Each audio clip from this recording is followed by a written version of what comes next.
काल रात्री राज्याच्या राजकारणामध्ये चर्चा घडवून आणणारी बातमी समोर आली आहे। मुख्यमंत्र्यांचं शासकीय निवासस्थान वर्षावरती राष्ट्रवादीचे नेते सुनील तटकरे, प्रफुल्ल पटेल आणि शरद पवारांच्या राष्ट्रवादीचे नेते जयंत पाटील भेटीसाठी दाखल झाले होते।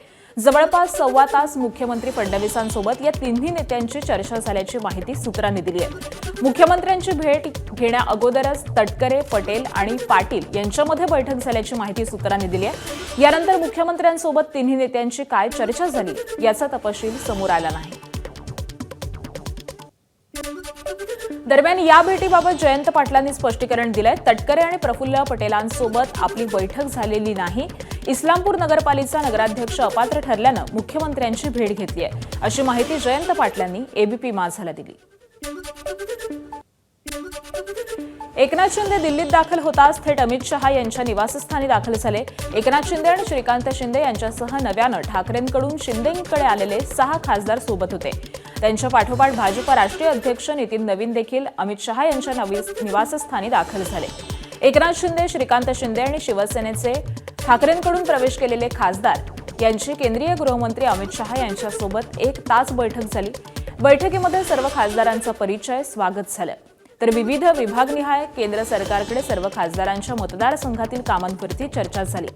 ऑपरेशन टायगर यशस्वी झाल्यानंतर शिंदे पहिल्यांदाच दिल्लीमध्ये येत आहेत आणि राज्यातील इतरही काही महत्त्वाच्या विषयावरती चर्चा होणार असल्याची शक्यता आहे।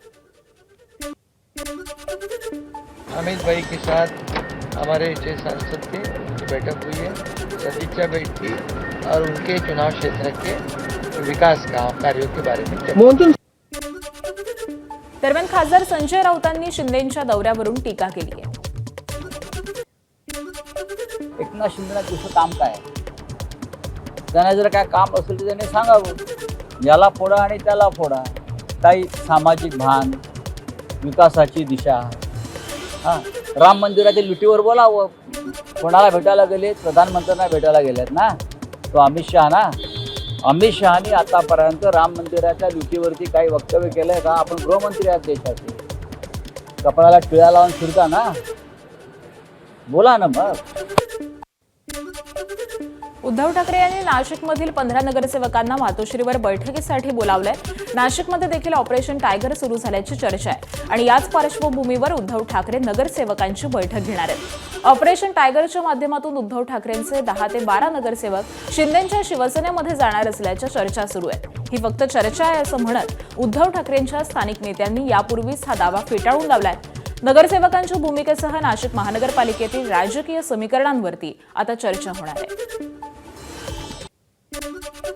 एसआयआर अभियानाच्या अनुषंगानं नाशिकमध्ये भाजपकडून प्रत्येक बूथ प्रमुखाची निवड केली आहे। बीएलओ अधिकारी आणि भाजपचे बीएलए बूथ प्रतिनिधी नेमले असून नाशिकमधल्या एसआयआर मोहिमेमध्ये भाजपनं मोठा पुढाकार घेतलाय।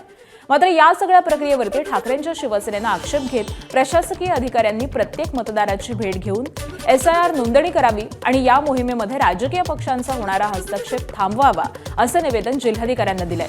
त्यामुळे नाशिकमधल्या एसआयआर मोहिमेच्या अनुषंगानं भाजप आणि ठाकरेंच्या शिवसेनेकडून आरोप प्रत्यारोप होत आहेत। नागपुरातील रामनगर राम मंदिरातच रामरक्षा पठण करू असं खासदार संजय राऊतांनी म्हटलंय। मंदिरात प्रवेश करताच मी या मंदिराच्या प्रेमात पडलो। इथे एक सकारात्मक ऊर्जा आहे, ती मला जाणवली। अशाच मंदिराच्या शोधात आम्ही होतो असंही राऊत म्हणाले। तर मंदिरामध्ये रामरक्षा पठण करण्यास कोणतीही हरकत नाही, मात्र राजकारणाचे जोडे बाहेर काढून मंदिरात रामरक्षा पठण करा अशी प्रतिक्रिया मंदिर समितीचे अध्यक्ष रवी वाघमारे यांनी दिली आहे। इथे आल्याबरोबर या मंदिराच्या प्रेमात मी पडलो। म्हणजे इथे जी सकारात्मक ऊर्जा आहे या मंदिरात आल्यावर ती मला जाणवली आणि अशाच एका जागेच्या शोधामध्ये नागपुरामध्ये आम्ही होतो। इथे आल्यावरती आम्हाला असं वाटलं की उद्धवजींनी, शिवसेना पक्षप्रमुखांनी इथे येऊनच त्यांच्या मनातल्या संकल्पना ज्या आहेत त्या पूर्ण केल्या पाहिजेत आणि बहुतेक आम्ही हीच जागा कार्यक्रमासाठी निवडतो आहोत। मी त्यांना सांगितलं की अगदी स्पष्ट की तुम्ही तुमचे राजकारणाचे जोडे बाहेर काढून पवित्र मनाने देवळात या, कारण हे देऊळ जे आहे हे एका पक्षाचं नाही आहे, पण याचा राजकीय आखाडा करायचा नाही। आता माझ्या मते असं आहे की गंगाधर फडणवीस म्हणजे आमचा दोस्त होते ते, तर तो लहान असताना त्यांच्यासोबत त्या मंदिरात आलेला आहे, त्या मंदिरात पहिल्यापासून जुळलेला आहे आणि तो त्याचा एकमत म्हणजे आमचे 600 मेंबर आहे, त्यातला तो एक मेंबर आहे. त्याच्यामुळे त्याचं देऊ आहे असं म्हणणं किंवा त्याच्यामुळे इथे येतात आहे असं मला वाटत नाही. परभणीत महायुतीमधील 2 नेत्यांमध्ये आरोप प्रत्यारोप झाले. राष्ट्रवादीचे माजी आमदार विजय भांबळे यांनी ऊर्जा राज्यमंत्री मेघना बोर्डीकर यांच्यात मतदारसंघामध्ये स्मार्ट मीटरची सक्ती आणि महावितरणाच्या 1000 कोटींची कामं बोगस असल्याचा आरोप केलाय. यावरती प्रत्युत्तर देताना ऊर्जा राज्यमंत्री मेघना बोर्डीकर यांनी विजय भांबळेंवरती टीका केली आहे. महावितरणाची कामं 2017 पासून सुरू असून अत्यंत चांगल्या दर्जाची आहेत असं त्यांनी स्पष्ट केलंय. एखाद्या कॉन्ट्रॅक्टरनं चूक केली तर राज्याच्या राज्यमंत्र्यांनी दखल घेतली पाहिजे. अनेक तक्रारी झाल्या, तर याला या ठिकाणी काही मंत्र्यांचा पाठिंबा आहे. त्या ठिकाणची त्यांचे जे जवळचे कॉन्ट्रॅक्टर आहेत त्या कॉन्ट्रॅक्टरवर या ठिकाणी राज्याच्या मुख्यमंत्री महोदयांनी, राज्याच्या MDनी या सगळ्या कॉन्ट्रॅक्टरची चौकशी करून त्यांच्यावर FIR केला पाहिजे. अशा प्रकारची आम्ही सगळ्या लोकांनी मागणी केली. स्मार्ट मीटर खूप जास्त फास्ट पळतं हे म्हणणं अतिशय चुकीचं आहे. एखाद्या अडाणी माणसाने म्हणलं तर एखाद्या वेळेस त्याच्यावरती आपण ठीक आहे तो अडाणी आहे त्याला काही कळत नाही म्हणून म्हणू शकतो, परंतु चांगल्या सुजान लोकांनी सुद्धा म्हणून लोकांच्या मनामध्ये गैरसमज निर्माण करणं हे चुकीचं आहे. जालना महापालिकेच्या सर्वसाधारण सभेत गोंधळ झालाय. विपश्यना केंद्राच्या मुद्द्यावरून जालना महापालिकेच्या सभेमध्ये भाजप आणि शिवसेनेच्या नगरसेवकांमध्ये राडा झाला. जालना महापालिकेच्या सर्वसाधारण सभेच्या विषयपत्रिकेत विपश्यना केंद्राचा मुद्दा न घेतल्यामुळे शिवसेनेच्या नगरसेवकांनी थेट माईक फेकला. या गोंधळानंतर महापालिकेच्या आयुक्त भरसभेमधून निघून गेल्या. त्यानंतर सर्वसाधारण सभा महापौरांनी 10 मिनिटांसाठी तहकूब केली. उत्तर प्रदेशच्या लखनौ इथं संयुक्त संसदीय समितीचा 2 दिवसांचा अभ्यास दौरा यशस्वीरित्या संपन्न झाला. संविधानाची 129वी घटना दुरुस्ती विधेयक आणि केंद्रशासित प्रदेश कायदा दुरुस्ती विधेयक या महत्त्वाच्या विषयांवरती श्री PP चौधरी यांच्या अध्यक्षतेखाली सार्थक चर्चा झाली. देशभरातील विविध पक्षांचे खासदार या दौऱ्यामध्ये सहभागी झाले होते. या दौऱ्यामुळे प्रस्तावित कायद्यांवरती अर्थपूर्ण चर्चा आणि विचारांची देवाणघेवाण झाली आहे, अशी प्रतिक्रिया सुप्रिया सुळेंनी दिली आहे. यजमानपदासाठी त्यांनी उत्तर प्रदेशचे मुख्यमंत्री योगी आदित्यनाथ आणि राज्य सरकारचे विशेष आभार मानले. TET परीक्षेची नवी तारीख आत्ताच घोषित करा अशी मागणी राहुल गांधींनी मुख्यमंत्री देवेंद्र फडणवीसांकडे केली आहे. 2 आठवडे झाले तरी परीक्षेची नवी तारीख दिली नाही. त्यामुळे 6 लाख विद्यार्थ्यांचं भवितव्य अंधारात असल्याचं राहुल गांधींनी सांगितलंय. पेपर फोडणाऱ्यांवरती कारवाई करा अशी मागणी देखील राहुल गांधींनी केली आहे. तर परीक्षार्थींना वयोमर्यादेत 1 वर्षाची सवलत द्या अशी मागणी राहुल गांधींनी केली.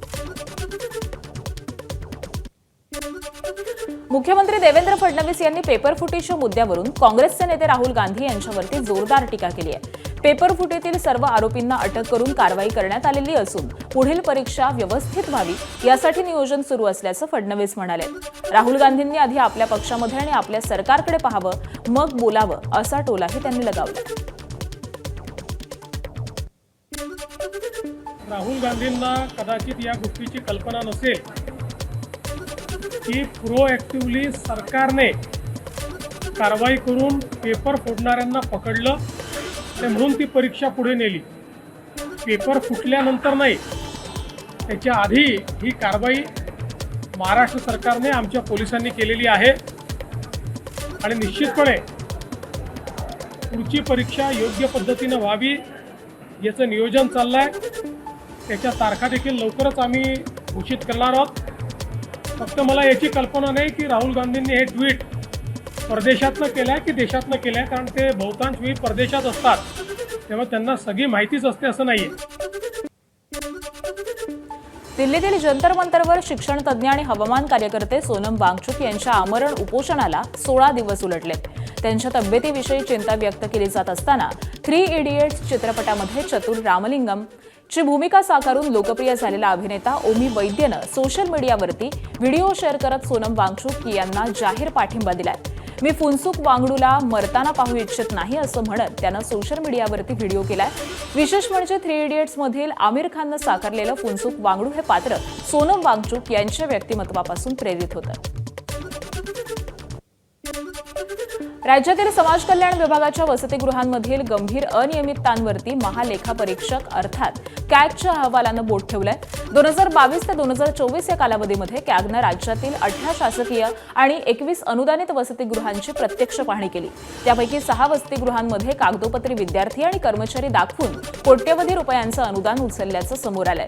अनेक ठिकाणी विद्यार्थी प्रत्यक्षात नसणं, आवश्यक सुविधा उपलब्ध नसणं आणि इमारती मोडकळीस आलेल्या अवस्थेमध्ये असल्याचं देखील निरीक्षण या अहवालामध्ये नोंदवण्यात आलंय.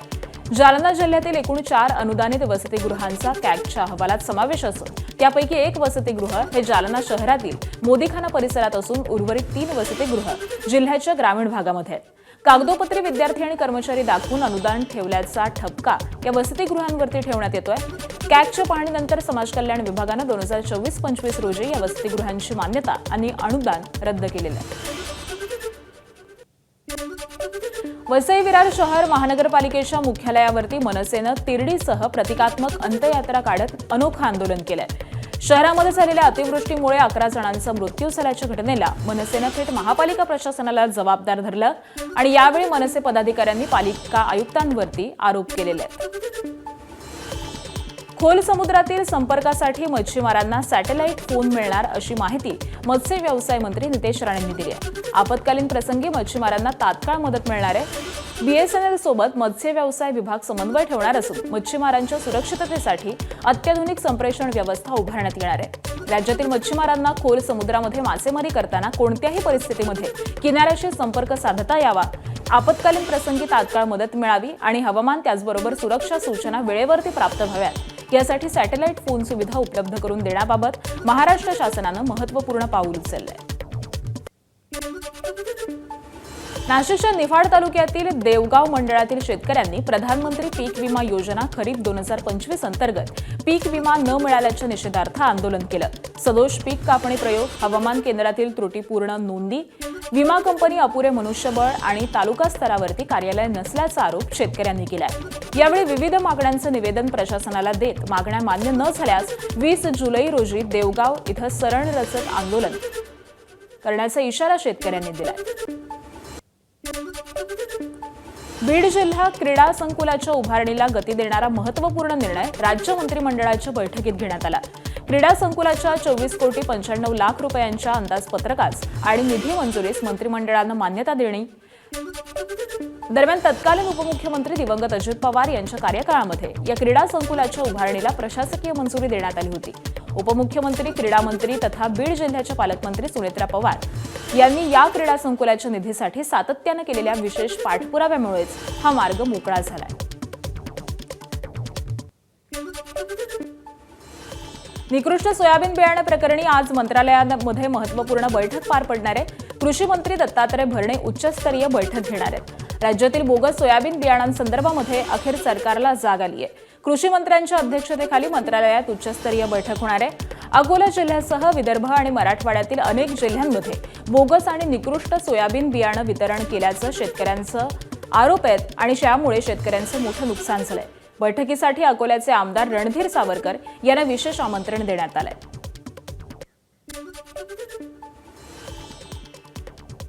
सोयाबीन फसवणुकीच्या बाबतीमध्ये साधारणतः 10 जिल्ह्यामध्ये जास्त तक्रारी आलेल्या आहेत. 5,638 नमुने तपासणीसाठी घेण्यात आले होते आणि त्यापैकी जवळजवळ 581 नमुने हे प्रमाणित आलेले आहेत आणि बियाणे प्रमाणित आढळून आलेल्या कंपन्या कृषी विभागातर्फे 181 प्रकरणी न्यायालयामध्ये कोर्ट केसेस दाखल करण्यात येत आहेत. जी अशी बियाणे कंपन्या ज्यांनी शेतकऱ्याची फसवणूक केलेली आहे त्यांच्यावर निश्चित प्रकारे कडकात कडक कायदेशीर कारवाई केली जाईल.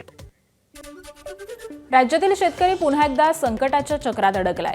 यंदाच्या पावसाचा लहरीपणा आणि पेरणीनंतर झालेल्या नुकसानीमुळे हजारो शेतकऱ्यांसमोर दुबार पेरणीचं मोठं संकट उभं ठाकलंय. बियाणं, खतं, मजुरी यावरती आधीच खर्च केलेला असताना पुन्हा नव्यानं पेरणी करण्याची वेळ शेतकऱ्यांवरती येण्याची शक्यता आहे. एकीकडे आसमानी संकटानं शेतकरी हवालदिल झालाय तर दुसरीकडे आर्थिक संकटानं त्याची कंबर मोडली आहे. या पार्श्वभूमीवरती राज्य सरकारनं डीपीडीसीच्या माध्यमातून दुबार पेरणीसाठी आर्थिक मदत देण्याची घोषणा केली आहे.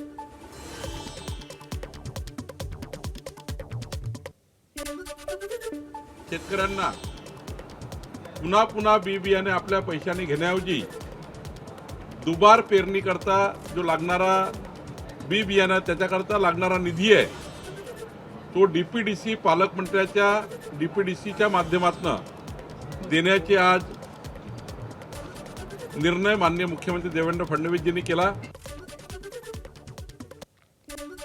दुबार पेरणीसाठी शेतकऱ्यांना DPDCच्या माध्यमातून आर्थिक मदत देण्याची घोषणा राज्य सरकारनं केली आहे। संकटाच्या काळात ही मदत काही प्रमाणात दिलासा देणारी असली तरी शेतकऱ्यांच्या मनातील सर्वात मोठा प्रश्न अजूनही कायम आहे। शेतकरी कर्जमाफीची घोषणा कधी होणार? लाखो शेतकऱ्यांना आशा लागून असलेल्या कर्जमाफीच्या निर्णयावर अद्याप अंतिम शिक्कामोर्तब झालेला नाही। सरकारकडून वारंवार तारखा सांगितल्या जात आहेत, मात्र त्या तारखा उलटून गेल्यानंतर देखील शेतकऱ्यांच्या पदरात केवळ प्रतीक्षाच पडतीये। पुरवण्या मागण्या ह्या राज्यपाल महोदयांच्या सहीला जातात आणि राज्यपाल महोदयांची पण आता सही झालेली आहे। आणि दुसरा एक प्रश्न होता की ही जी कर्जमाफी आहे ही कर्जमाफी गरीब शेतकऱ्यांसाठी दिलेली आहे। जे शेतकरी इन्कम टॅक्स भरतात हे मोठ्या शेतकऱ्यांसाठी ही कर्जमाफी नसल्यामुळं निश्चित प्रकारे इन्कम टॅक्सच्या बाबतीमध्ये यादी स्वतः मुख्यमंत्री देशाच्या अर्थमंत्री निर्मला सीतारामन साहेबांशी बोलल्या, मॅडमशी बोलल्या आणि त्यांनी आपल्याला परमिशन दिलेली तेही आमच्याकडे लवकरच ती यादी आल्यानंतर की साधारणतः राज्याचे मुख्यमंत्री सांगितले की 30 जुलैपूर्वी त्याच्या अगोदर पहिल्या शेतकऱ्यांना कर्जमाफीची ही रक्कम ही दिली जाणार आहे। ही विधानसभेत घोषणा केली होती। आजपर्यंत सगळ्या कर्जमाफी योजनांमध्ये लगतच्या कर्जमाफी योजनेतले जे पात्र उमेदवार असतात त्यांना अपात्र करण्यात आलं। यावेळी आम्ही त्यांनाही 50,000पर्यंत पात्र करण्याचा निर्णय घेतला होता, पहिल्यांदा खास बाब म्हणून। परंतु रणधीर सावरकर यांच्या नेतृत्वात सत्ता पक्षाचे आमदार मला भेटले आणि त्यांनी विनंती केली की त्यांनाही 2 लाखापर्यंत कर्जमाफी द्यावी, म्हणून पहिल्यांदा राज्याच्या इतिहासामध्ये कर्जमाफीमध्ये त्यांचाही समावेश करण्यात आलेला आहे। मुख्यमंत्री देवेंद्र फडणवीस यांच्या अध्यक्षतेखाली राज्य सरकारची मंत्रिमंडळ बैठक पार पडली। या मंत्रिमंडळाच्या बैठकीत 8 महत्त्वाचे निर्णय घेण्यात आले। शेतकऱ्यांसाठी एक दिलासादायक बातमी आहे। राज्य सरकारनं पुण्यश्लोक अहिल्यादेवी होळकर शेतकरी कर्जमुक्ती योजना 2026च्या निकषांमध्ये महत्त्वाची सुधारणा केली आहे। 2019च्या कर्जमाफी योजनेतील जवळपास 13 लाख शेतकऱ्यांसाठी असलेली 50,000 रुपयांपर्यंतची मर्यादा आता रद्द करण्यात आली आहे। त्यामुळे या शेतकऱ्यांना नियमित कर्जमाफीचा लाभ मिळणार आहे। याशिवाय 2026-27 मधील नियमित परतफेडीची अट देखील रद्द केल्यामुळे 23 लाख शेतकऱ्यांना प्रोत्साहनपर लाभ मिळणार आहे। 25-26चे पैसे ज्यांनी भरले असतील त्यांना प्रोत्साहनपर अशा पद्धतीनं मदत मिळणार आहे।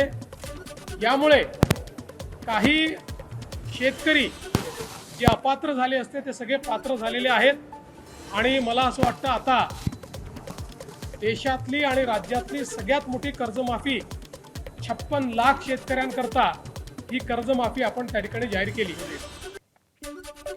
राज्यातील शेतकऱ्यांतर्फे मुख्यमंत्री देवेंद्र फडणवीसांचा आज जाहीर सत्कार करण्यात येणार आहे। पुण्यश्लोक अहिल्यादेवी होळकर शेतकरी कर्जमुक्ती योजना लागू केल्याबद्दल राज्यातील 56 लाख शेतकऱ्यांच्या वतीनं हा सन्मान सोहळा आयोजित करण्यात आलाय।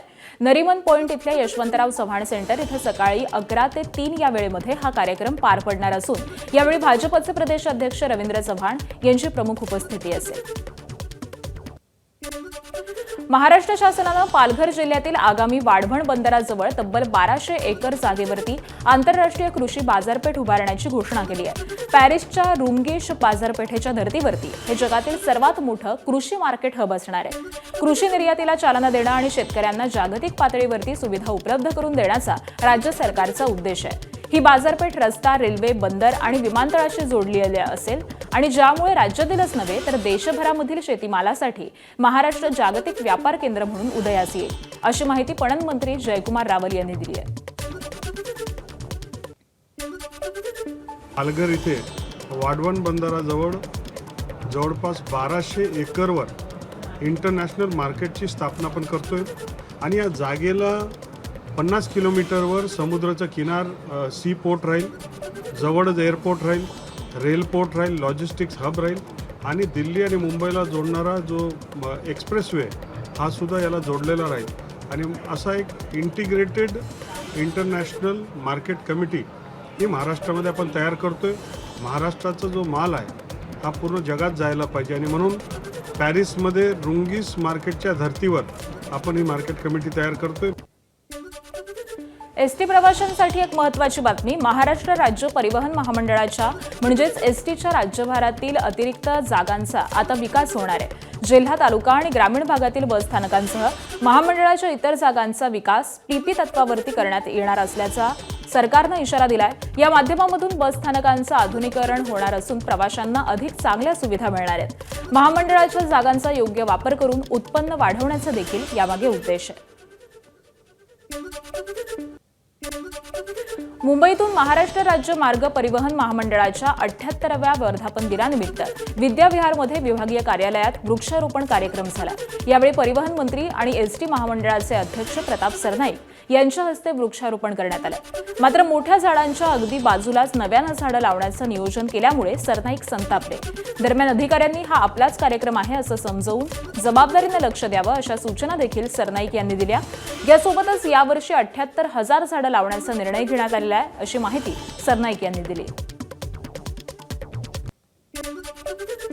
धाराशिवच्या भूम येथील दिन आणि त्याच वर्धापन दिनाच्या दिवशी मी जाहीर केलं होतं की राज्यामध्ये एस टी महामंडळाच्या ज्या ज्या काही जागा आहेत त्या जागांमध्ये कुंपण भिंतीच्या सभोवताली 78,000 झाडं लावण्याचा एक संकल्प आपण करूया. कारण पूर्ण जगामध्ये ज्या पद्धतीनं पर्यावरणाचा असमतोल झालेला आहे आणि झाडांच्या दृष्टिकोनातनं ज्या पद्धतीनं सगळीकडे वृक्षतोड मोठ्या प्रमाणात झालेले आहे.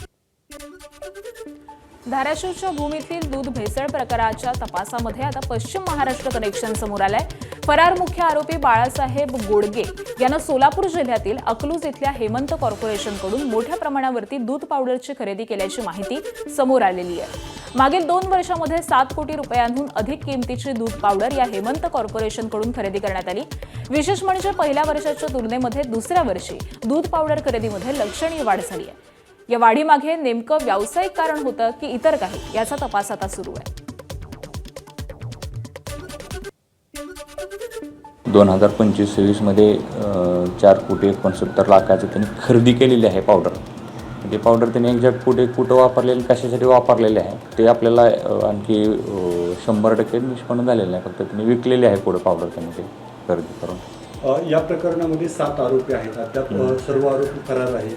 तर तपासाच्या अनुषंगाने आपण कसा पद्धतीने तो तपास चालू, आरोपी का सापडत नाहीये? आरोपी आता आपण शोधतोय. आरोपी त्यांच्या घरी जाऊन पण त्यांचे इन्फॉर्मेशन आपल्याला मिळालेलं आहे. त्या ठिकाणी आपली टीम जाऊन त्यातून शोधतोय पण अद्याप मिळालेलं नाही.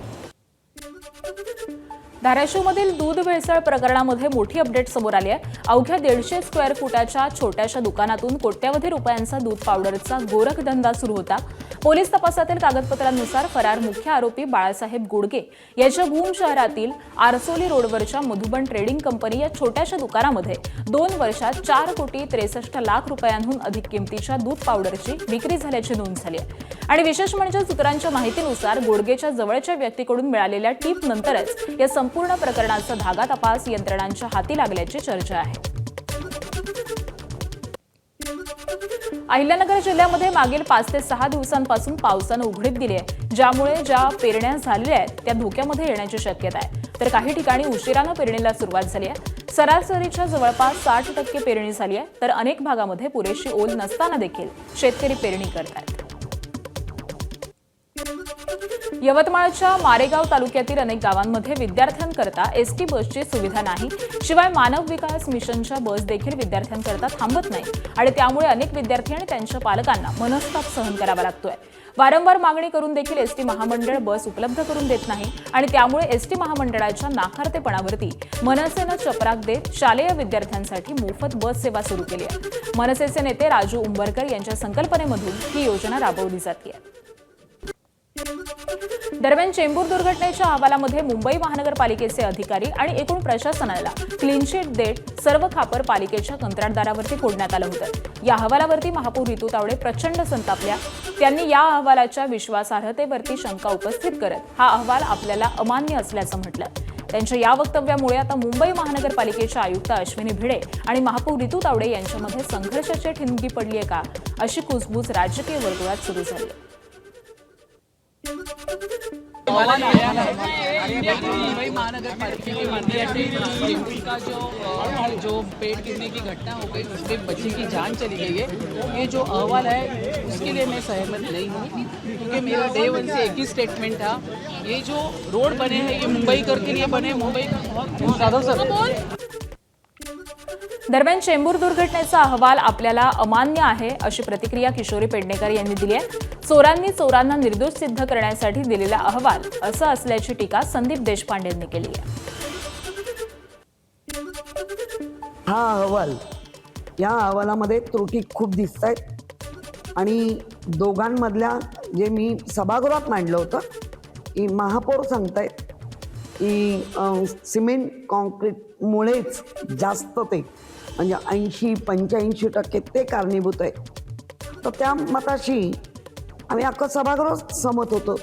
जो अहवाल आला त्याच्यामध्ये बऱ्याचशा गोष्टी या इग्नोर केलेल्या आहेत की जे त्या आत्ताच्या अहवालात म्हटलंय ना की ट्री रिस्क असेसमेंट आम्ही करणार, या संदर्भातला पत्र 2024लाच महापालिकेकडे आलेलं की आम्ही ट्री रिस्क असेसमेंट करून देऊ.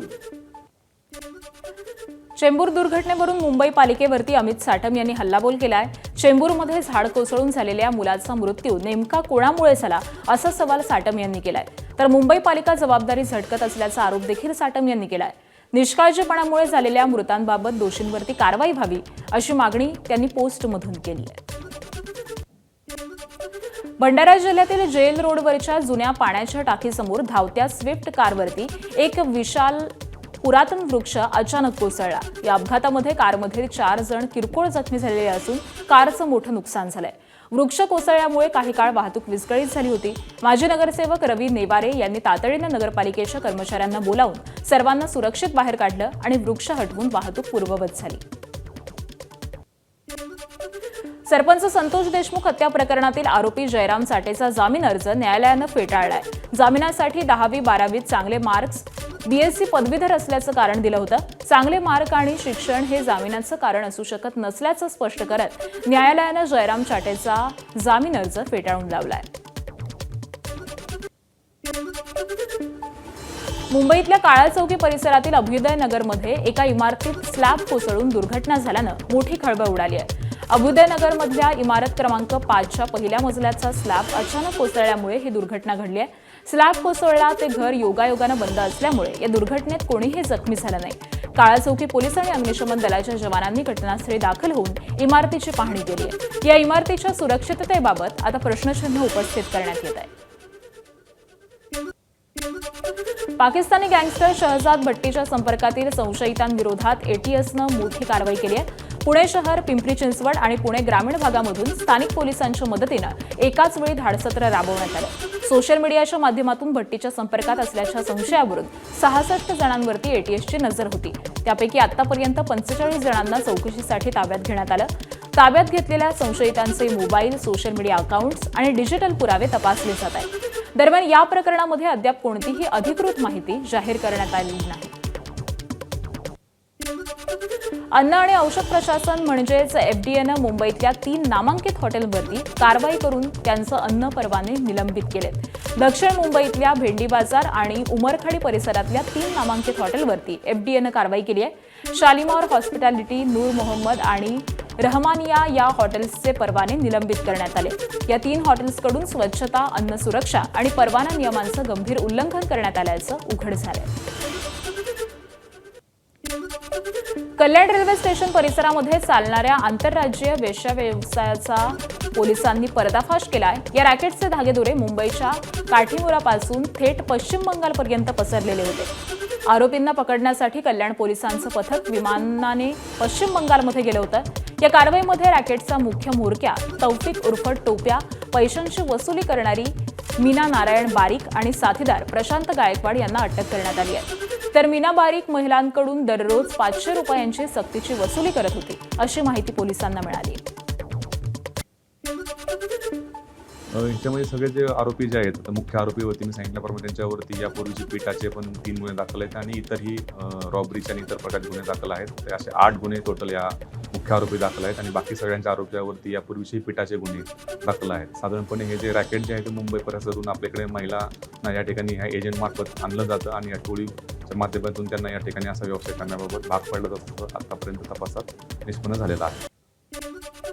अहिल्यानगरमधील श्रीरामपूर बंदला उत्स्फूर्त प्रतिसाद मिळत असून सलग चौथ्या दिवशी शहर बंद आहे. हॉटेल व्यावसायिकाच्या हत्येनंतर बेमुदत बंदची हाक देण्यात आली आहे. मुख्य आरोपीसह त्यांना मदत करणाऱ्यांवरती मकोका कायद्यान्वये कारवाई करण्याची मागणी करण्यात आली आहे. महत्त्वाचं म्हणजे कालच्या बंदमध्ये शाळा देखील सहभागी झाल्या होत्या. अनेक शाळा बंद ठेवून शहर बंदला पाठिंबा दिला. याशिवाय सर्वपक्षीय पदाधिकाऱ्यांसह व्यापाऱ्यांचा देखील बंदला पाठिंबा होता. दरम्यान आज श्रीरामपूरमध्ये महामोर्चाचं आयोजन करण्यात आलंय. श्रीरामपूर शहरात 11 जुलैला भर दुपारी किरकोळ कारणातून आकाश दुबैया हा हॉटेल व्यावसायिकाची निर्घृण हत्या करण्यात आली. वाढत्या गुन्हेगारीमध्ये बेक टोळीचा हात असल्याचा आरोप श्रीरामपूरचे आमदार हेमंत ओगले यांनी केल्यानंतर आता हिंदुत्ववादी नेते सागर बेग यांनी पत्रकार परिषद घेत प्रत्युत्तर दिलंय. केवळ बेक टोळी नाव घेऊन आरोप करण्यापेक्षा आमदारांना बेक टोळीच्या सदस्यांची नावं सांगून त्यांचा संबंध या हत्याकांडात कुठे आला हे जाहीर करण्याची मागणी करण्यात आली आहे. ह्या माणसाला हे सगळा अभ्यास आहे. आमदार आहे ना, तू सांग ना सगळ्यांची नावं. एकच बेक टोळी. अरे बेक टोळीचे सदस्य सांग. कोण याच्याशी निगडीत आहे? त्यांचे कॉल आहे का? कुठंतरी भेटले का? कुठंतरी प्लॅन झाला का? असे लोक असतील तर आम्हाला आरोपी करा ना. नवी मुंबईतील ऐरोलीतून एक थरारक घटना घडली आहे. 11 महिन्यांपूर्वी यादवनगर परिसरामध्ये घडलेल्या हत्याकांडाचा रबाळे MIDC पोलिसांनी अखेर उलगडा केलाय. अनैतिक संबंधात अडथळा ठरत असल्यामुळे पत्नीनं प्रियकराच्या मदतीनं पतीची हत्या केली आणि मृतदेहाचे 3 तुकडे करून गवळीदेव परिसरातील जंगलामध्ये पुरावे नष्ट करण्याचा प्रयत्न केला. या प्रकरणी पोलिसांनी आरोपी पत्नी सुनीता कुशवाहा आणि तिचा प्रियकर राहुल प्रजापती यांना अटक केलेली असून कोर्टानं दोघांना देखील 7 दिवसांची पोलीस कोठडी दिली आहे. आरोपींच्या कबुलीनंतर पोलिसांनी अवशेष शोधण्यासाठी शोध मोहीम सुरू केली. पंढरपूरमध्ये आजपासून 29 जुलैपर्यंत मटण चिकन विक्री बंद करण्याचा निर्णय घेण्यात आलाय. आषाढी यात्रेच्या निमित्तानं 15 दिवस पंढरपुरात मांसाहार विक्रीला बंदी घालण्यात आली आहे. शहरातील विविध ठिकाणी सुरू असलेल्या मांस आणि मटण विक्रीमुळे या भाविकांच्या भावना दुखावतात. यातूनच यावेळी पालकमंत्री जयकुमार गोरे यांच्या सूचनेनंतर जिल्हाधिकाऱ्यांनी मांस विक्रीचा निर्णय घेतलाय. यावर्षी आपण आजपर्यंत एवढा प्रदीर्घ कालावधी कधीच नव्हता. म्हणजे 15 तारखेपासून आपण 29 जुलैपर्यंत, कारण 25 जुलै ही एकादशी आहे. म्हणजे आपल्याकडे वारी सोलापूर जिल्ह्यात आल्यापासून आपण जवळपास 29 जुलै म्हणजे पौर्णिमेपर्यंत सर्व मटण, मांस, मच्छी विक्री केंद्र किंवा त्याचे पदार्थ विक्री करणारे आहेत ते बंद ठेवण्याचा आदेश काढलेला आहे.